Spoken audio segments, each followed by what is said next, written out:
आज के दौर में जब लोग इन ग्रंथों को पढ़ रहे हैं तो प्रक्षेप बुद्धि से पढ़ने का क्या लाभ मिलेगा और इससे हमें आधुनिकता और धर्म के बीच में एक संतुलन बनाने में क्या मदद मिल सकती है? प्रक्षेप बुद्धि से यदि हम सावधान होकर के किसी साहित्य का अध्ययन करेंगे तो हम अपने साहित्य में संशोधन कर पाएंगे, आधुनिक भी हो पाएंगे। आधुनिक भी हो पाएंगे। कैसे?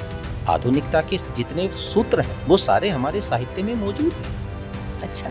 सबसे महत्वपूर्ण आधुनिकता का सूत्र सबको समान अधिकार है। अधिकारों की बात मनु कर रहे हैं, वेद कर रहे हैं। यथे माम वाचम कल्याणी माँ वदानी जनेभ्य, जो ईश्वरीय वाणी है वो जितनी ब्राह्मण के लिए है उतनी ही वनवासी के लिए है, उतनी ही शूद्र के लिए है, वो सबके लिए है। तो हम यदि इन दीवारों को तोड़ना चाहते हैं, अपने सांस्कृतिक रूट्स को क्लियर करना चाहते हैं, हमारा बच्चा हमारे समाज में हमारी संस्कृति में क्यों बना रहे, ये कारण उसे उपलब्ध करवाना हमारी ड्यूटी है। श्वेता, आज इन बातों को कहने वाले लोग हैं, इन प्रक्षेपों को कहने वाले लोग हैं, कल ये स्वर भी यदि कमजोर पड़ गए सही तो आप उसे कब तक साधेंगे, कब तक साधेंगे, इस वजन को कब तक ढोएंगे?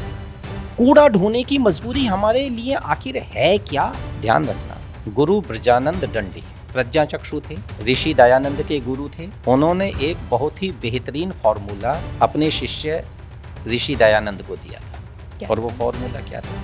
जो कुछ संस्कृत में लिख दिया गया है वह सब धर्म नहीं है। संस्कृत को हम देव भाषा कहने लगे। हमारे सामान्य लोगों ने ये मान लिया देव भाषा का मतलब इसमें कुछ गलत लिखा हुआ नहीं है। जो भी कुछ संस्कृत भाषा में लिख दिया उसको हमने धर्म मान लिया। अगर कोई संस्कृत में गाली लिख दे तो वो धर्म होगी, कामुकता लिख दे तो वो धर्म होगी, वासना लिख दे वो धर्म होगी, अत्याचार लिख दे वो धर्म होगा, हिंसा लिख दे वो धर्म होगा। संस्कृत एक भाषा है, माध्यम, उसको भी कसौटी पर कसा जाना जरूरी है। उसमें लिखे वक्तव्यों के, उस भाषा में निबद्ध सिद्धांतों को भी कसौटी पर, मानवीय कसौटी पर कसा जाना जरूरी है। वेद की कसौटी पर कसा जाना जरूरी है।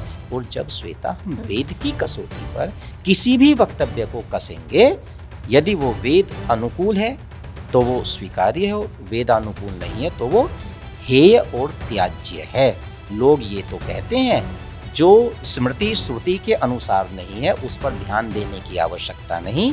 ऋषि दयानंद इसके आगे जाकर के कहते हैं ध्यान तो देना ही नहीं है, उल्टे ये कहना है ये मिलावट है, ये प्रक्षेप है। क्योंकि प्रसंग विरोध है, वर्णन विरोध है, अवान्तर विरोध है, परस्पर विरोध है, शैली विरोध है। ये लेखक का आशय नहीं हो सकता।